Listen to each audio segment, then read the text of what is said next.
opportunity. He will likely have to stay in prison or jail until his trial. And as for the dozens of lawsuits filed against him, it's likely that Diddy will not face those civil lawsuits before his criminal trial is concluded. For example, Bill Cosby, Harvey Weinstein, Danny Masterson, they all filed motions to delay their civil litigation by their accusers while they're being tried in the criminal court system. Which, of course, if he's convicted in the criminal case, that would obviously be very helpful to the plaintiffs. According to one lawyer who repped Cosby victims, he said, "You want a convicted felon sitting at the defense table across from you." But many say, even from behind bars, the man is terrifying. One insider source told media outlets, "He's so powerful, everyone was afraid to cross him. Even though he's behind bars now, he's still powerful. He's incredibly smart, he knows a lot of people, and he's helped a lot of people. So a lot of people owe him, and he knows that. He's capable of a lot, much more than people think even now." Another ex-employee says, "He's someone you don't want to make an enemy of. When people do go against him, that person gets ostracized." It is stated that Diddy's attorneys are planning to file a new petition for pretrial release. They state there is, quote, "new information that has come to light," but they don't specify.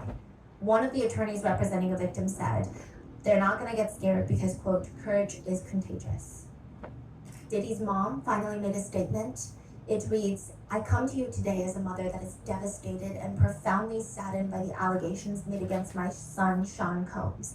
It's heartbreaking to see my son judged not for truth, but for a narrative created out of lies, to bear witness what seems to be like a public lynching of my son before he has had the opportunity to prove his innocence is a pain too unbearable to put into words. Like every human being, my son deserves to have his day in court, to finally share his side and to prove his innocence." Which is kind of a hard statement to digest when you consider there is video footage of him being incredibly violent with Cassie, to which his mom states, "I am not here to portray my son as perfect, because he is not. He has made mistakes in his past, as we all have. My son may not have been entirely truthful about certain things, such as denying that he has ever gotten violent with an ex-girlfriend when the hotel surveillance showed otherwise. Sometimes the truth and a lie become so closely intertwined that it becomes terrifying to admit one part of the story, especially when it's outside the norm or too complicated to be believed. This is why I believe my son's civil legal team opted to settle the ex-girlfriend's lawsuit instead of contesting it until the end, resulting in a ricochet effect as the federal government used this decision against my son, interpreting it as an admission of guilt. It is important to recognize that none of us, regardless of our status, are immune to fear or mistakes.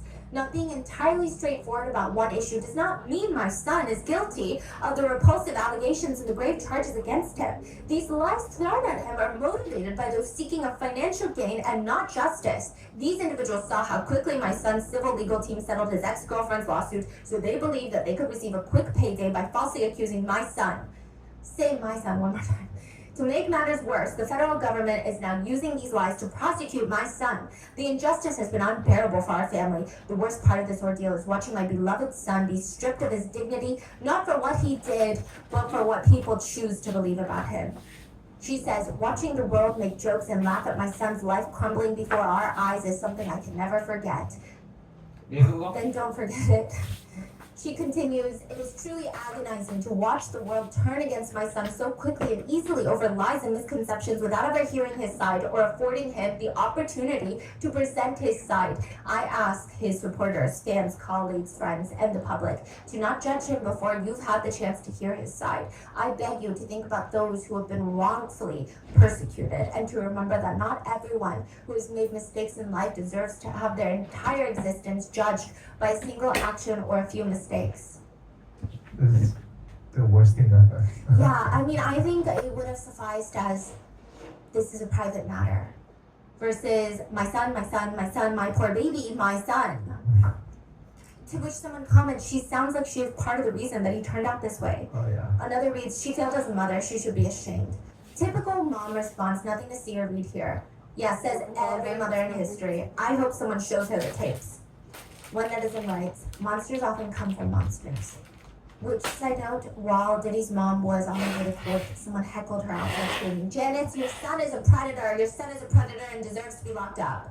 Which, I don't know if that's appropriate, but it does seem like it stems from her very public, bizarrely written statement of her son. And this so-called public lynching, I mean, Thankfully, I don't think the children were heckled, especially his minor children. The kids have released their first joint statement. I do want to mention there are a lot of people saying we should not be calling them the children, the kids, right? Because they're pretty old. So Justin is like 30, or they're nearing 30, Justin and Christian, and they have been named in lawsuits. Again, I'm not saying that they committed any wrongdoing. I'm just saying we don't know. But as for the girls, there's a lot of sympathy, like I said. They released a joint statement in regards to conspiracy theories and the calling of the reinvestigation into Kim Porter's death, but they also released a secondary joint statement that reads, "This past month has devastated our family. Many have judged both him and us based on accusations, conspiracy theories, and false narratives that have spiraled into absurdity on social media. We stand united, supporting you every step of the way. We hold on to the truth, knowing it will prevail and nothing will break the strength of our family. We miss you and love you, Dad." To which a lot of netizens feel sympathy for the kids. They say, as gross as Diddy is, I understand his children defending him. Or, that's still their father, but I definitely wouldn't be speaking to the public at all.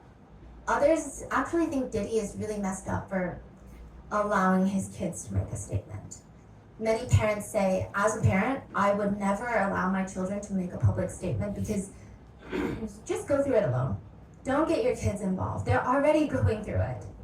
You don't need them to make a public statement for media to pick apart, for comments to say, oh, because you want his money. Like, you don't need that.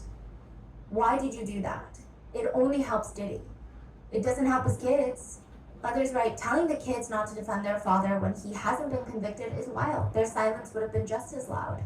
Corinne, who wrote the book about her alleged time around rappers, the one that said that she was enamored by Diddy and he said that she'll have you on video with fingers in your butt.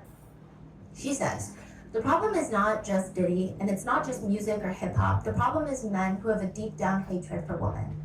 And side note, when her book came out in 2005, everyone hated it, called her a liar. Which again, I'm not verifying the statements made in her book, but with Diddy being arrested, it seems like people are now more open to her credibility, perhaps. She says, I said everything I needed to say 10, 20, 15 years ago, and you guys all call me a crazy liar. You call me crazy, bipolar, a whore, and a bit of... And now everyone's calling me to do interviews.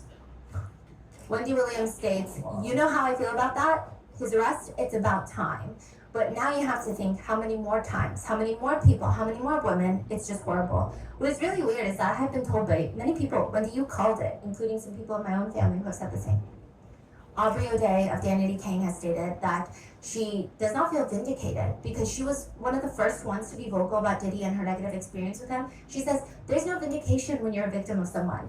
Anyone being exposed or any truths being told don't change the reality of what you experienced. She says about the video of Diddy beating Cassie in the hotel. Diddy did not apologize to Cassie. He apologized to the world for seeing what he did.